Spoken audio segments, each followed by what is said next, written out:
Hi everyone, thanks for joining me today. I'm Daxa Jubanputra. I'm here today to mainly speak about dietary myths. I think it's an important topic currently because of COVID-19, and I personally feel that it's really important that we all boost our own immune system so we can fight the virus ourselves, rather than waiting for a vaccination to appear in the long term. So I have done a Master's in Nutrition and Health, and I have my own health journey, and that's what took me to do my Master's. I noticed that food has so much power when you eat right for your body. And since then, I've become an ambassador for the Public Health Collaboration as well. Um, so today, like I said, I'm going to talk about dietary myths. But before anything, this isn't medical advice. I'm not giving dietary advice. I'm just wanting to start a conversation and get people interested in hopefully going away and investigating things, checking out YouTube channels. I have got a sheet just over there with recommended reading, YouTube videos, movies, etc., for you to take a photograph of and go away and see what you think of what I'm saying. Well, I always thought that I was eating relatively healthy, like most people, I feel. I'm sure you've all seen this. Are you all familiar with it? The UK Eat Well guidelines. I tried to eat like this, and I feel trying to eat like this made me quite sick. So I'm not saying it's totally wrong, but I think people need to be aware that the Eat Well guide is a general guide. Ethnicity comes into play with what suits certain people. Also, you've got other factors like the stage of life, like, when you're younger, you're a teenager, you might be able to consume that amount of carbohydrates, let's say, and burn that all off. But when you get older, you really might feel it's time to reduce your carbohydrate intake. Your gut bugs also play a role in how you feel and what's happening in your body, and also genetics. We are all different, and some people are predisposed to more illnesses than others, but it doesn't necessarily mean that we have to that we're going to get those illnesses. It's just predisposition. So, for example, off the Eat Well guide, I used to think that jacket potatoes, baked beans were really healthy. It turns out for me they're just not healthy, because jacket potatoes at the end of the day are a carbohydrate, and carbohydrates break down into glucose molecules. So when the government are telling us to reduce our sugar intake, they don't actually mention that potatoes, bread, rice also all just breaks down into sugar. And for some people it's really important to reduce those kind of foods as well. And for me, when I reduced carbohydrate-y foods, I felt so much better. I felt really well, really alert. It kind of lifted my brain fog. I had more energy. And yet people believe that if you don't eat carbs and you don't have sugar, then you've got no energy. Where's your energy coming from? So that's a myth in itself. Um, and also, people's personal thresholds vary. So, somebody might be able to eat a lot more carbs than another person. I even know people, there's a guy called Professor Tim Noakes, who's very sporty, and he literally believed in eating carbs until he ended up as a diabetic, and he was a runner and everything. He'd do the carb loading, and he just couldn't understand why somebody who's that fit and exercising so well would get diabetes, until he actually understood what carbohydrates are doing to his body, and that his body just isn't able to process the carbohydrates. All that sugar is staying in his bloodstream way too long and causing damage. And this Eat Well guide, I'm not sure if anyone ever thinks about who's created it, but you'd hope they'd be health experts. But actually, people who are creating these guidelines have vested interests in food industry. So, they do want to keep us addicted to food. It's important because if we're addicted to food, we feel like, we'll be eating all the time, we'll be shopping all the time. And, if you go into a supermarket, how much of that supermarket nowadays is real food? I'd say it's really very, very little of it. Most of it is processed packaged foods that just aren't, just not serving us well at all. Now, one of the biggest myths is fat.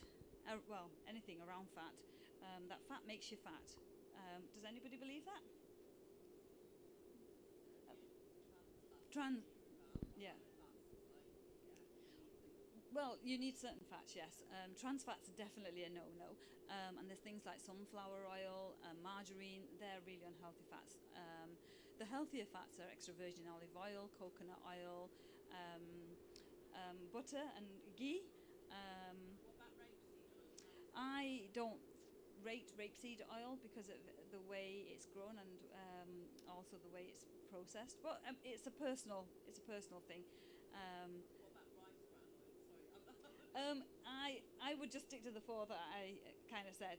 Yeah, yeah. Because and the thing is, marketing will make you think the other things are healthy. But from my point of view, they're not. And I'm not, like I said, this is not advice. This is just start a conversation. So please go away and investigate more and have a look on Google and see what other prominent people are saying. Like I've got a list over there, as I said, and you can take a photograph of that.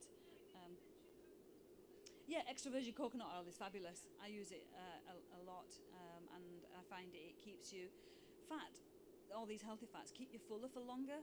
So you can have 2 meals, or even I know people who have 1 meal a day now. And it's liberating because you're not constantly thinking of what you're cooking, what you're going to eat. You're not tempted every time you go out. It's time to eat because your stomach's rumbling. And the reason fat can do that is because it doesn't cause a blood glucose spike. Your blood glucose stays constant, which enables you to just last longer. Um, yeah. The carbs do keep you addicted to eating more because what happens when you have a meal that's carby, so let's say a jacket potato, your blood sugar is going to spike. And I know our bodies are able to deal with that because of the insulin. So insulin kicks in, brings our blood glucose back to kind of normal range, but it's not so perfect so because it's not so perfect, it might dip down just lower than our bodies like our blood glucose to be. Our brains will immediately say, oh, this is danger, you need to eat something. And what's the most likely thing we're going to eat? It's something that's easy to grab, and that tends to be carby or sugary. And so we feel well again. So all day long we go, it's a carb cycle, up and down, up and down, up and down. I know when I used to follow the Eat Well guide, I used to have breakfast, snack, lunch, snack, dinner, snack, because that's how my carb cycle was working. For like breakfast, I might have a tea cake.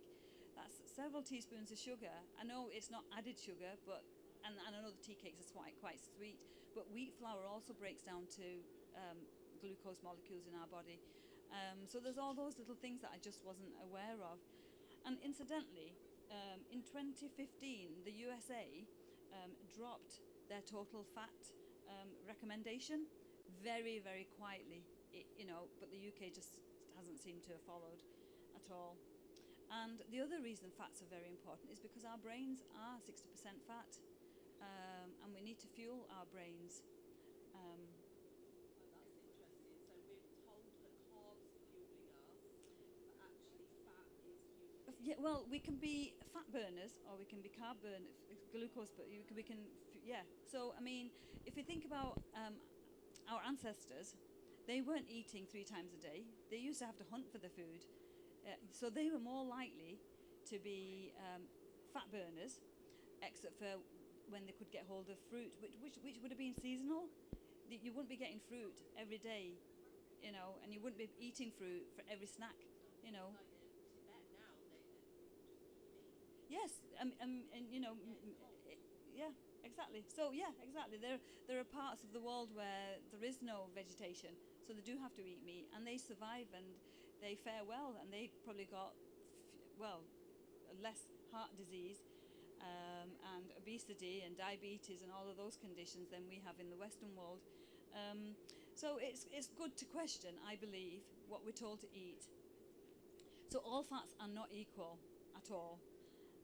And when you embrace all these healthy fats, you'll suddenly find things like vegetables that are drizzled with a little bit of extra virgin olive oil to be really tasty. Whereas when you're on a low calorie, low fat diet, everything just tastes awful. Is the only word. Bland. Yeah, it's just not nice. And yeah, so like I said, fat also keeps you sated. It keeps you fuller for longer. So going back to carbs, so, in case anyone wasn't here before, carbs tend to just break down into glucose molecules.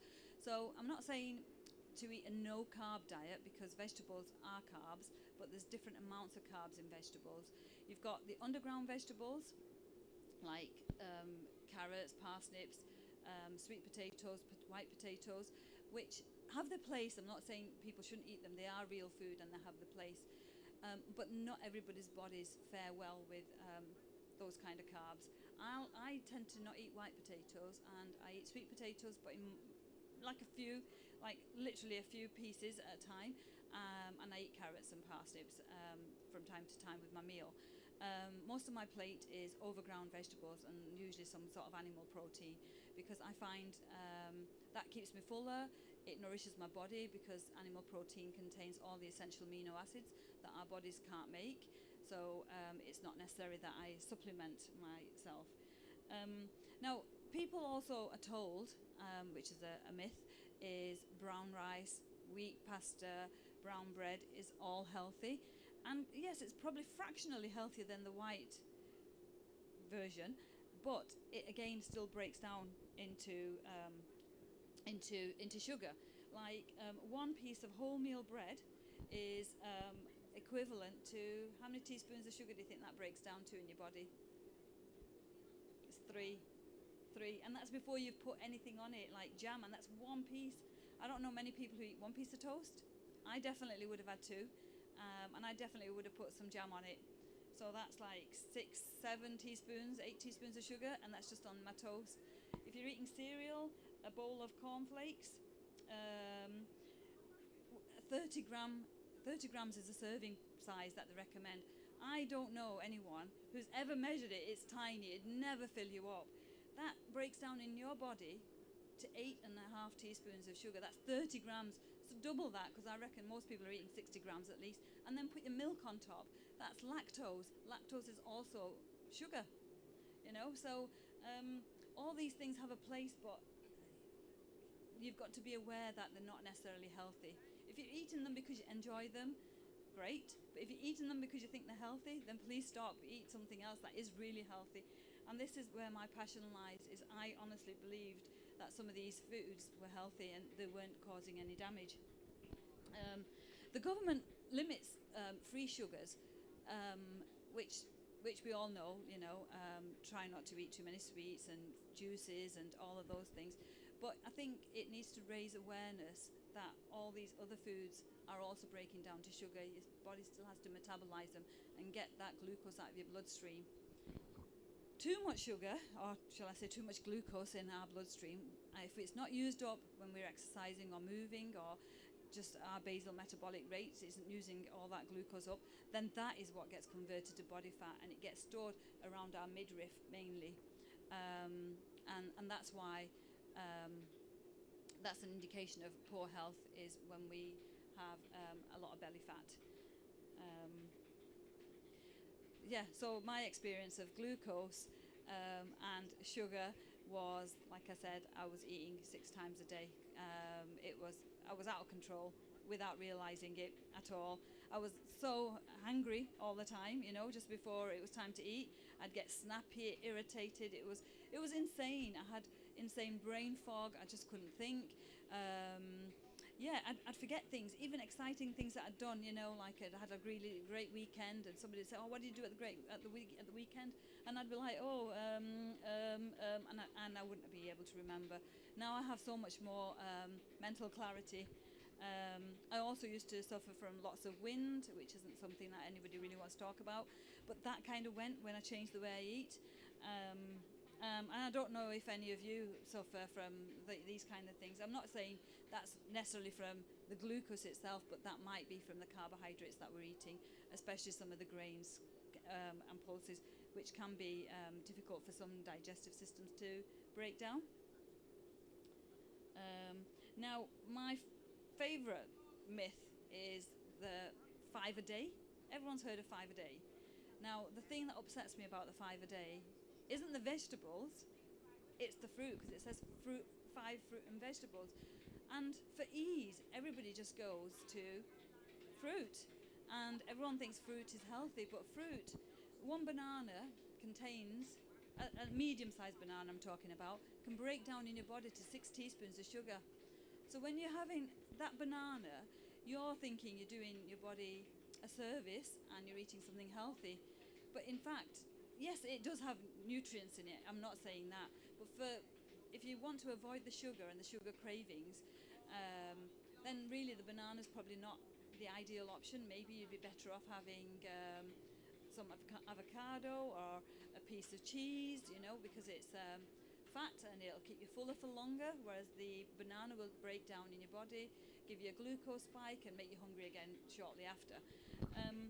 So I feel people should eat maybe one piece of fruit a day, and maybe seasonal ideally, and avoid the the fruit because of the levels of carbohydrate in them and the sugars. And even when it comes to vegetables, I would recommend people, when they're focusing on their 5 a day, focus on overground vegetables and limit their underground vegetables. You'll feel so much better. The thing about food is you'll see you'll see the benefits so quickly. I did something called the Whole30, which was an elimination diet, and in 30 days I was like a changed person. It only took 30 days. Our bodies are so amazing. We should be so grateful to them. And the other thing about fruit is, when we think about fruit, I'm sure our grandparents, when they ate fruit, it was a different kind of fruit. Now fruit is hybridized and it's selected to be sweeter, because that drives food addiction, and that's what the food industry kind of really wants us to be doing, is buying food and eating food constantly, 24/7 ideally, marketing, so that we're constantly thinking food. You can be watching TV. I mean, I eat twice a day now, but in the evening sometimes I'll put TV on. I hardly watch adverts, but then there's always some foodie advert, and even though not hungry, I think, oh, and I'm sure we all, and then you just think, oh, what's in the house, and then you go rooting in your cupboards. So try to it will hopefully help you to avoid that. Now, a lot of people believe that breakfast is the most important meal of the day, and sadly I really believe that, and I used to tell everyone, oh my gosh, you don't eat breakfast, what's wrong with you, you should eat it, until I realized that actually it's probably the worst meal people could have, mainly because of what we're told we should be eating at breakfast. We're told to eat cereals, we're told to eat bread, and we're told to limit, we were anyway told to limit our eggs, whereas now I eat probably most days 3 eggs every morning. Well, my first meal is usually about 11 o'clock. I'll pair that with some vegetables like green beans or kale, mushrooms, tomatoes. Occasionally I'll have some bacon with it, and that keeps me going till 6 o'clock in the evening. I don't necessarily need to snack, but if I do feel like the urge to snack, maybe some olives or a small handful of nuts will keep me going. I don't feel I need to eat before I go to the gym. There's just no need. I go to the gym and I'm fine. It's not like I come back from the gym and, oh my gosh, I've got to eat straight away. Whereas on my original way of eating, when I was eating quite a lot of carbohydrates, If I went to the gym, I'd be starving, and I probably would eat more after the gym than I actually burnt off in the gym. So I was just doing myself a disservice. So please, if you don't like breakfast, don't eat breakfast.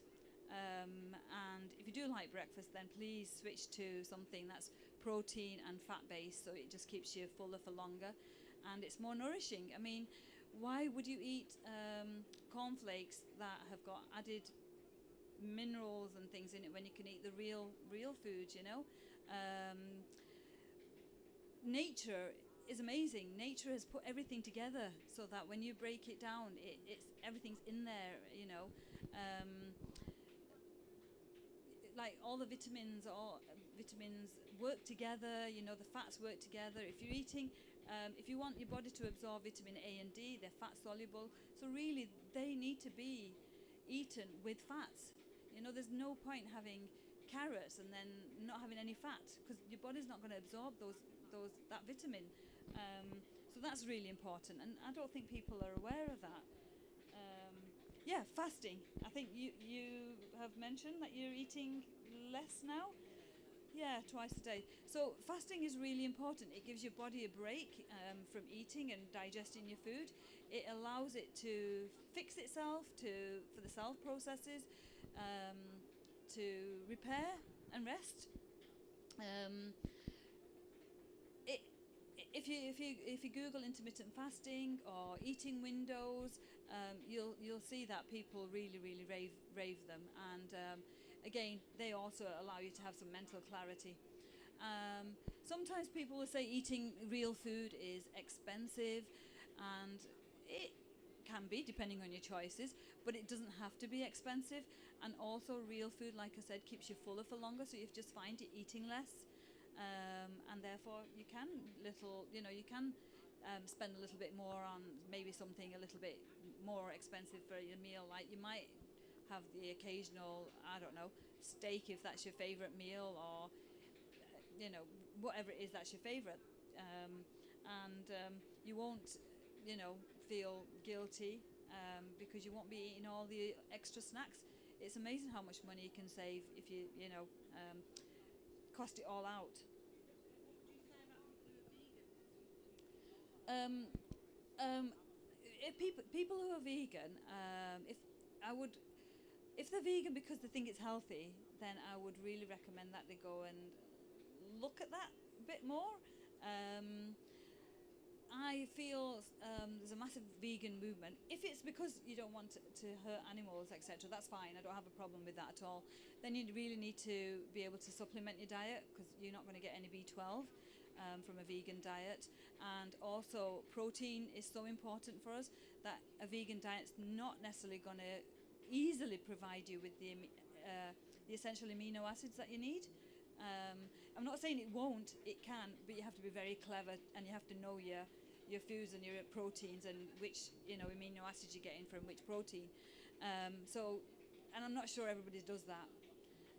I think veganism has become very fashionable, and like I said, if it's because it's something to do with how you feel about hurting animals and things, I have total respect for that. But if it's because you think it's healthy, then it makes me really sad. And I feel like when it comes to vegan foods, there is so many aisles of vegan foods now in the supermarkets, and who's profiting from that? The food industry. There's not a lot of money to be made in real food, you know. And so that's something that people need to question. So I'm not saying don't be vegan, but please do go and question where that message is coming from and who's promoting it. B12 deficiency, I think, can memory loss and all kinds of things. Yeah, low energy. It drives a lot of illnesses. Yeah, so I think people with B12 can also, like I said, memory loss. So it's like Alzheimer's, where you just won't function because you need all the minerals and vitamins in your body. Some foods do have added vitamin B12 to them, but again, like I said, when things are added to your food, it's not natural anymore, And again, it's I feel like when things are added to your food, it's a gimmick. You know, why does real food need labels? You know, a box of heart healthy, I don't know, oats. Why does it need to say heart healthy? I mean, I personally don't eat oats. I think there's other foods that are better, but it's a personal thing. You know, it's a personal thing because oats again will spike your blood glucose. You know, Is there any pulse or grain or anything like that that you eat? I personally, because of my health, and this is only for me as a personal thing, I'm not recommending it to anybody else. I don't eat grains at all, not at all, not even rice, no grains, because I have an autoimmune condition. So for me, that works the best, and it keeps it in check, and it allows me to live well, not eating grains. Yeah.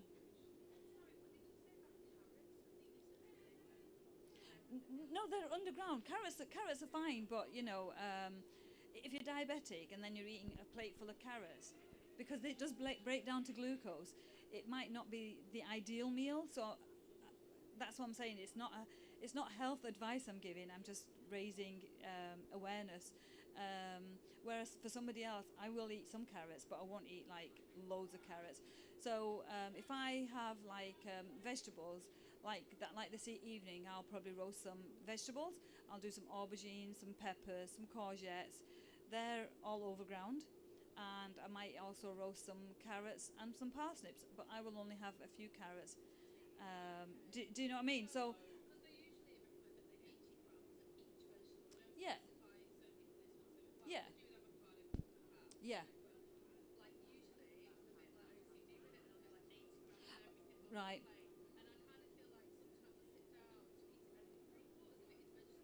yeah, yeah, yeah. So yeah, I don't actually measure anything. Just visual. It's just visual. I have a normal sized plate. I don't have a little plate or anything. I have a normal sized plate, and like you said, eat till you feel sort of full, but not like stuffed. Um, yeah, yeah, yeah. And also, when we're eating, it should be just a natural thing. We shouldn't be measuring things. We should just go with our natural ability to judge what's good, because also when you're measuring things, you're driving your stress, and your stress hormones. You know, oh, should I be eating this? Oh my gosh, I've got too much of this. So you want to kind of avoid that. Um, Also, some people believe that fasting can slow the metabolism down, but actually it doesn't. The one thing that I feel, and from what I've read, that does slow the metabolism down is low calorie diets that you do long term. Have you ever heard of The Big Fat Loser? I think it was a TV program a while ago, where people were put on really low calorie diets, and they lost loads and loads of weight. But as soon as they went back to eating real food, they put even more weight on because the metabolism had slowed down. And it's so tragic that they made TV programs from these people and then broke their metabolism. Yeah. So yeah, I mean, if you went into a supermarket and you looked at food labels, you'd find that so many of the pre-packaged foods are full of sugar, and most people, when they're looking at food labels, just look at the sugar, but you should look at the carbohydrate label because, like I said, carbohydrates break down to glucose. And I have a rule. It's not 100% accurate, but I divide the carbohydrate content by 4, and that kind of gives you a teaspoon equivalent. It's thereabouts, you know. It's fairly accurate. It gives you an idea. And so, like, this is like, for example, basmati rice, 150 grams um, will break down into 10 teaspoons of sugar in your body. Maybe slightly less, maybe 8 teaspoons. I mean, I personally swapped out rice for cauliflower rice. I don't know if anyone's made it. You know, it's really nice. It's another veg on your plate. It's easy to get all your five five veg a day or whatever it is you want to do. It's like that Um, addiction, isn't it? Once you, I don't really have rice anymore. Even when I'm making like curry, like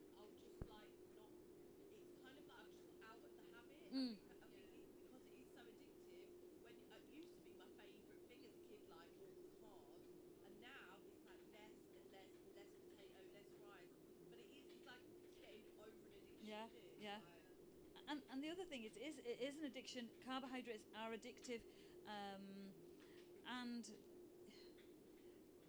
you're right. It's really important to try and come out of that conditioning. Like you said, it's like we're told when we have. Well, our brains immediately think curry. That means naan and rice. Fish. That means chips. Not necessarily so. Not it doesn't have to be like that. I have my curries now with. Let's say I make a chicken curry or something, whereas once upon a time I would have had it with chapatis or naan and some rice. I will have it with a salad. Also, I'll do some veggie Asian meals. So, like I might do like a spicy cabbage dish or spicy green bean dish. And so, I've got my curry, and it does take a little bit of adjusting. And for people who really miss those kind of things, there are loads of keto recipes that use almond flour that don't spike your blood glucose. So it's not going to be identical to a naan that you get in Sainsbury's or at your favourite Indian restaurant or takeaway. But these alternatives do exist. And if you're interested, it's really great to check it out. A great website is the Diet Doctor. They've got loads of recipes on there and loads of content, movies, doctors giving interviews, loads and loads of information. Right, now also people are told to count calories and move, and that will, if you do that, then you'll won't be overweight and you'll feel fantastic. And I find if you look around and you speak to people, that isn't the case. I am a member at the gym. I see people working incredibly hard and they must have so much muscle, but that muscle is literally hidden. And I'm sure they have six packs, but they're just hidden under a layer of fat. And why can we not burn this fat off? It's because while we're eating carbohydrates, there's insulin in our bloodstream. And when insulin's in our bloodstream, it stops our bodies burning fat. It won't access our body's fat. We all have enough fat on our bodies so that we don't even need to eat for probably several days. But obviously, I'm not recommending that at all. But the calories are there if we could just access them. So yeah, why people not able to access their fat? And that's why, because the carbohydrates need the insulin. Insulin stops the fat burning, and the whole reason we are addicted to carbs and sugar is because our ancestors couldn't get it very often. So when they did, they gorged on it, and then they'd obviously build a layer of fat for times of famine when they weren't able to get food, and they'd have all of this energy on their body carrying it around until for the seasons, etc. But now we're eating 24/7, and it's not serving us well as a nation, which is really sad.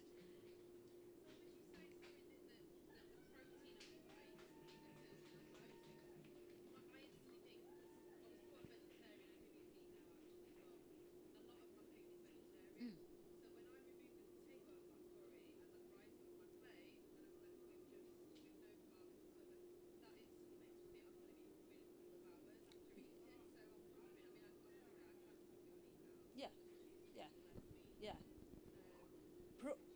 Proteins, yeah, proteins and fat, healthy fats.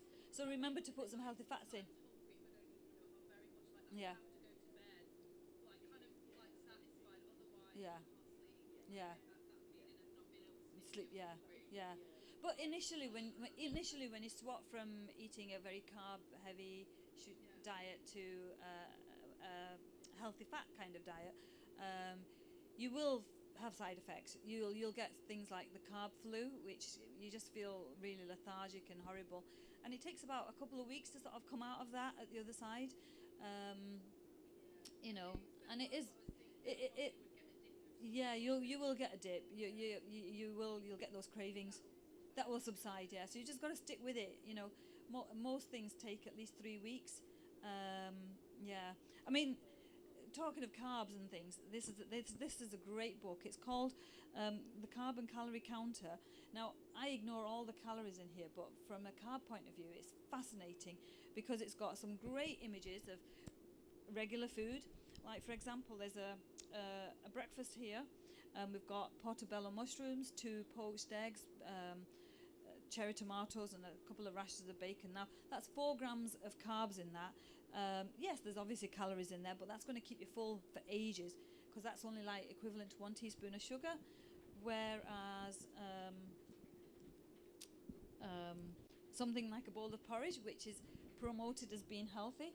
Now, this bowl of porridge, I will go with this one, which is about 220 grams. That's with water, not even milk.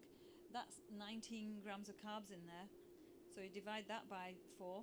We're talking about 4, 5 teaspoons of sugar. And we're sending our kids to school with so much sugar in the bodies. It's no wonder when they get to school that they're all hyper and they can't settle, and teachers are having a mad job of trying to get them to focus. You know, Sorry, like the bacon and stuff, because like they've been saying now that like red meat and pork is like cancer causing. It's really bad for you. I think when it comes to meat, you've just got to buy the best quality. So, like, if you're going to eat red meat, then try and get red meat that's grass-fed, organic if you can. If you're eating, let's say, I don't think it's such an issue maybe in the UK, but I'm not 100% sure. But in America, they're all in these confined, cows are kept confined. They're not on pasture. They're fed grains. Grains is a food. It's carbs. They're fattening the animal up with carbs, and you are what you eat at the end of the day. Um,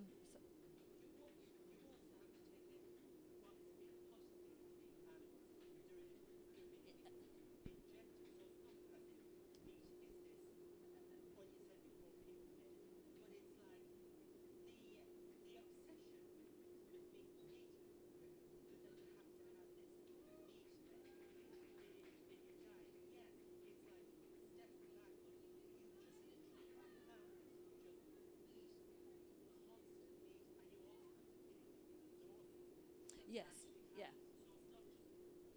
yeah. It's not.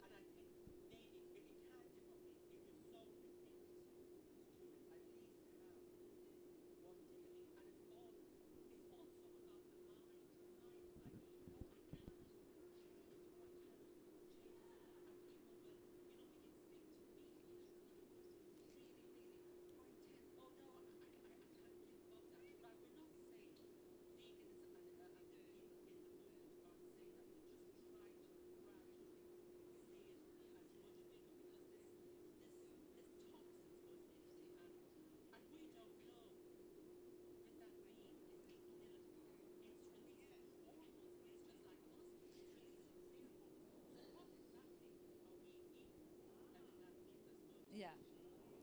I mean, you have a point, but you also have to think about even when it's vegetables, etc., etc. What's been sprayed on them, you know?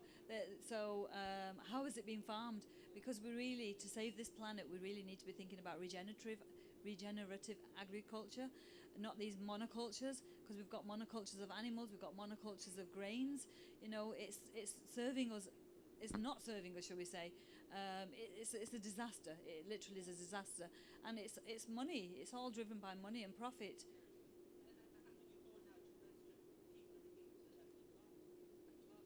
Yeah, yeah, yeah. We do. We have too much food. Too much food. Yeah, we do definitely need to change our eating habits.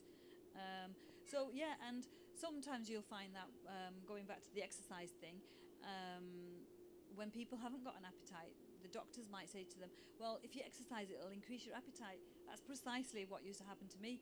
So like I said about going to the gym and exercising. So it's a known fact that it increases appetite. You know, but having said that, exercise has its place. It's great. It's great for our muscles, but it just isn't good for losing weight. You might lose a little bit, but it's not the ideal. Diet is definitely the way. Um, I've heard the phrase "you can't outrun a bad diet," and it's literally true. You can't outrun a bad diet. Um, and no, come on. What you were saying about cheese, that's like music to my ears. Because like, if I wake up, like I said, to get really hungry, Mm, I can't go to sleep. I'm not going to sleep I will have like a piece of cheese, which I don't need a small bit. yeah, And I swear that will upset me too. I don't know if it's psychological as well. I think it, that's it, like the it dairy thing and whatever.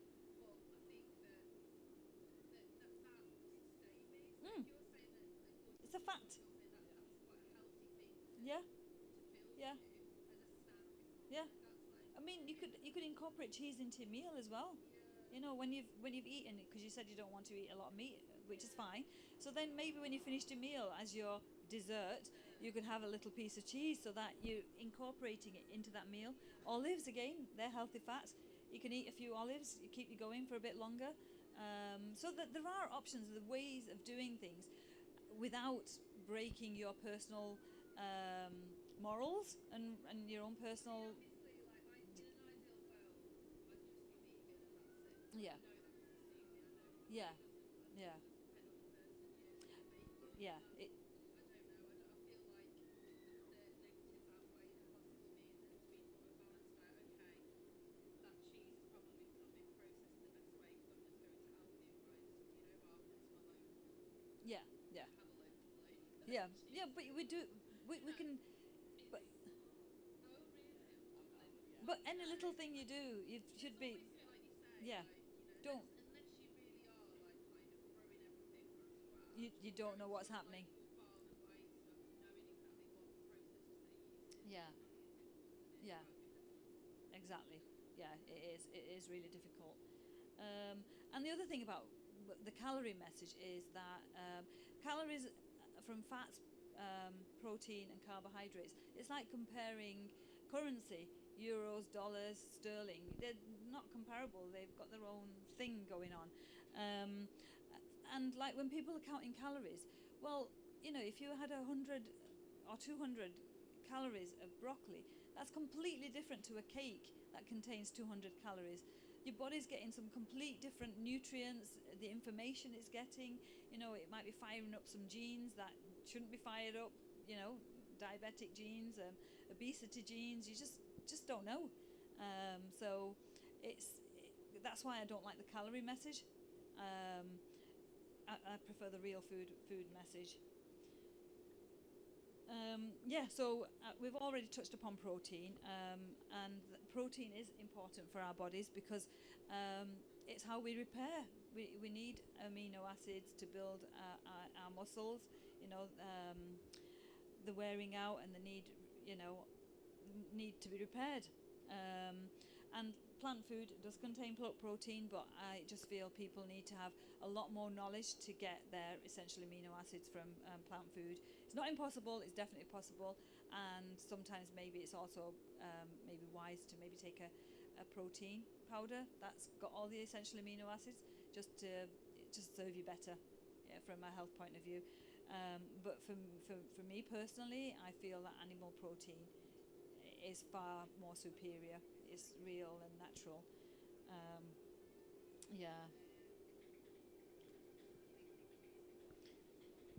So also, people think our health is hereditary, and so if they've got diabetes in the family, they're just going to get diabetes. But that's not the case. We aren't powerless, although we're made to think we're powerless. I don't know how many of you agree with that. With do you think you're powerless when it comes to your health because of things that have happened in your family? Oh, that's good. That's good. Yeah, yeah. Because I mean, some people, especially Asians, because a lot of Asians have type 2 diabetes, and they'll just say, "Oh well, my mum's got it and my gran's got it, and so I'm bound to get it," and they just kind of accept it and don't realise that changing the diet can change so much, and it doesn't have to be something that happens to them. Um, so diet, lifestyle, and environment shape our health, not just what we eat, not our genes. And on a final thing I'd like to say is just be curious. Read labels, or better still, if you eat real food, you won't need to read labels. And also, most importantly, consider who is choosing your food. Are you actually choosing your food, or is something else choosing your food? And when by something else, I mean, the powers that be, the food industry. Are they choosing your food? Supermarkets. When you go into the supermarket, literally, did you go in for certain foods that you're buying? I doubt it, because we just go in and we see certain things, and it's not even on your shopping list. And then you bring it home, and once it's home, you're going to eat it. So it's best if you try and keep that in the forefront of your mind. It's like, am I choosing my food? I want to be choosing my food, you know. Anyway, thank you everyone. I really appreciate your time today. If you've got any questions, fire away. I'll do my best to answer. Oh, thank you. Oh, thank you. Thanks.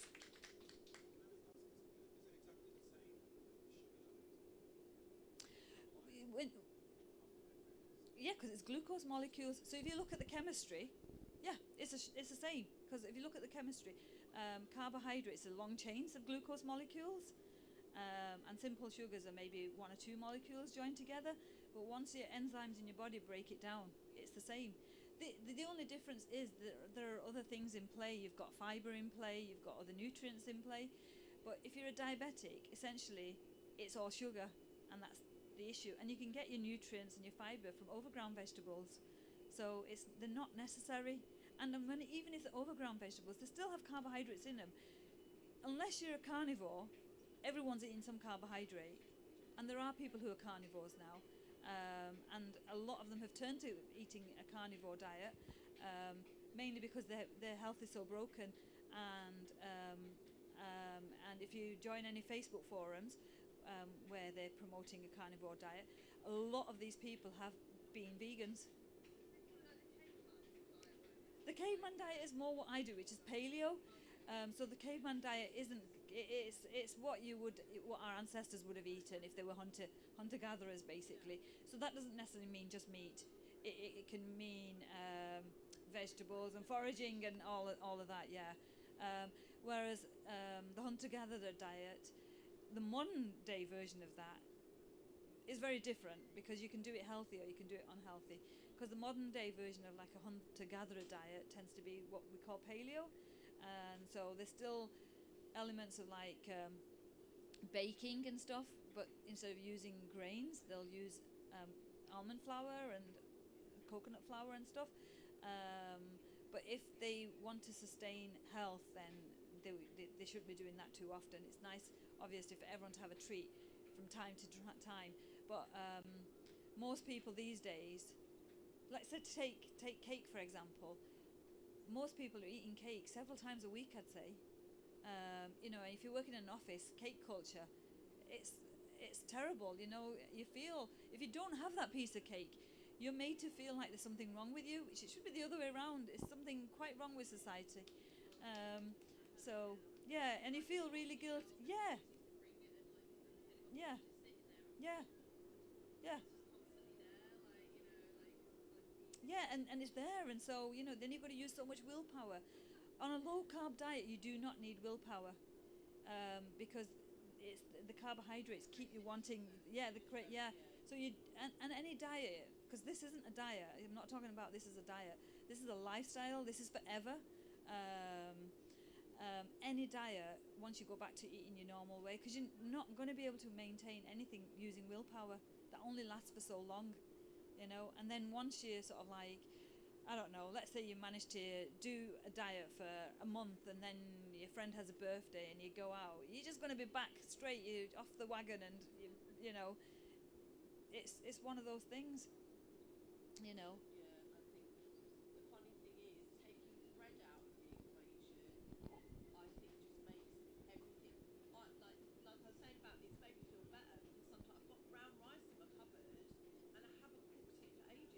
Yeah,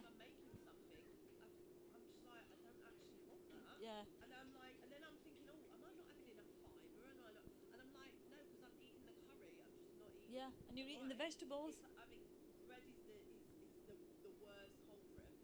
I have It is. gluten-free bread. I have it like, but I have like a little thing like that will Yeah, last me like a week and a half. yeah, So it's like I hardly have any of it. yeah, I mean, once that's out of the equation, it's like I don't really have that much potato. I love potato a little bit, yeah. but like you said about sweet potato, I'll probably go back with that as well Yeah, but actually. even that, keep that, to Bit, moderate levels yeah. because, it's still carbs. It is still carbs and it's still addictive. I mean, I found this in a magazine, The Hidden Epidemic. So that literally is carbs. We've got, um, we've got on here, we've got obesity can lead to type 2 diabetes. Eating too much sugar can lead to neuropathy and can cause like people having to have their legs amputated, when they're diabetics. Um, all these things are avoidable, and I just think, why are people still being told to eat carbs? Why are the guidelines for diabetics still saying, oh, but you've got to eat, a balanced diet, you've still got to have some starch in your diet? It breaks down to glucose. Literally, there is no place for a diabetic to have, carbohydrates, carby vegetables, bread, rice, grains. They can get all their nutrients from vegetables that are grown over ground and healthy fats. A bit of pineapple, do you know, like it's obviously going to be less fat, but you're going to have more sweets and nutrients from it being a natural Well, source. yeah, there's nutrients in Yeah, there. and Yeah, it's not processed. yeah, yeah. But for a diabetic, Oh a yeah, few yeah, yeah. pieces of pineapple is Yeah, going to it's spike like their blood glucose. get the Yeah, yeah. Well, this is the whole aim of today, is that hopefully most people can start to prevent. So if you really cut back on things, you can prevent them, but still enjoy them now and again. Whereas once you're a diabetic, it's very difficult to do that. You know. Um, So, the only thing I was going to say, because you're saying obviously fruit's got a lot of sugar. yeah. So, but if you're not eating the right amount of vitamins, like you're saying that your vitamins really going to come from Vegetables, animals well, and and your vegetables, vegetables, yeah. overground vegetables. Remember, I'm not saying don't eat vegetables. I'm saying eat lots of overground vegetables. Every Not meal. loads of root, Just yeah. don't fill your plate up with root vegetables. Go with more overground vegetables, and they are lovely. Roasted cauliflower is amazing. I'll often just put like broccoli, cauliflower, just drizzle it with some coconut oil, coconut fat or something. Well, not drizzle it. Put it on the tray with coconut fat because obviously it's solid, and then and that's really sustain. Yeah, it tastes amazing. Bit of salt, bit of pepper. It tastes really amazing. You know, um, for anyone who struggles to get their GPs to understand that a low carb diet is beneficial, then there's a GP in Warrington called Dr. Jo McCormack, and she's written an open letter that if people are interested in, I've got a sheet of paper on the table over there where you can leave your contact details, and if you just say what you're interested in, and if it's the open letter, just put OL, and then I'll email it to you, because obviously not all GPs are on board, but the GPs are growing. There's more and more GPs that are starting to understand a low carb, healthy fat way of life, a real food way of life. It's time we took our choices back. Yeah. Any other So questions? how would you change people's mindsets when all the inner city areas are just full of chicken shops and they're bringing their families, they rush up one restaurant after the other, sweets, the Asian community. I have friends there and they have that mindset. How are you going to change that with this line of burgers, Well, kebabs? Nobody is eating those recommended, but the whole, what I'm trying to say to you is that the whole mindset is in that they're all addicted. What business is setting up there? Curry, curry, no variation from the food. How are you going to do that? well, this is why I'm an ambassador for the Public Health Collaboration Charity, and that's their goal, is to get GPs and health professionals on board. They've got an incredible website. We try to raise as much awareness about real food as possible, because it is. We were hoping that we could come from top down, but it seems to be getting a little bit difficult. So we're working bottom up. There's more and more ambassadors. The number of ambassadors are growing all the time, and we're pushing the message. And until the governments change their dietary guidelines and stop the promotion of all this unhealthy food, it's a bit like the cigarette industry, the cigarette movement. When years ago they realised that cigarettes were bad for us, but the tobacco industry weren't having any of it. They're really wealthy. They've got powers, and it's the same thing with the food industry now. We're at the same place with sugar and carbohydrates. People know they're bad, but there's just too much money to be made out of keeping us addicted to food. But hopefully in the coming years, I feel like it is going to be years and not months, people will be more aware of how to eat and how to help their own immunity fight diseases like COVID, etc., and other things.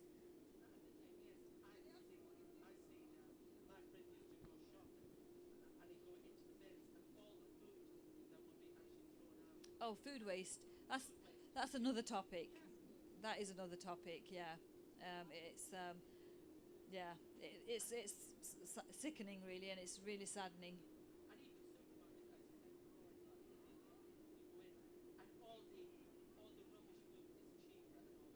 Yeah, yeah, exactly.